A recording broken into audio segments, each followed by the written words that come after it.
অরুচিকর মিথ্যা বানোয়াট ও ভিত্তিহীন তথ্য প্রচারের অভিযোগ নিয়ে পুলিশের দ্বারস্থ হয়েছেন ঢাকায় সিনেমার নায়িকা অপু বিশ্বাস।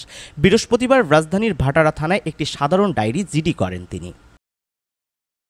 জিডিতে অপু বলেছেন, বেশ কিছুদিন ধরে ৩৪ জন ব্যক্তি ও ব্লগার তাদের নিজস্ব ফেসবুক এবং ইউটিউব চ্যানেলে আমার নামে বিভিন্ন অরুচিকর মিথ্যা ও বানোয়াট তথ্য প্রচার করছে।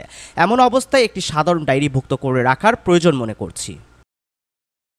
ডিএমপির গুলশান বাড্ডা জোনের সহকারী কমিশনার ওসি রাজন কুমার শাহ অপুর জিডির বিষয়টি নিশ্চিত করে গণমাধ্যমকে বলেন, এই বিষয়টি তদন্ত করে অভিযুক্তদের বিরুদ্ধে ব্যবস্থা নেওয়া হবে।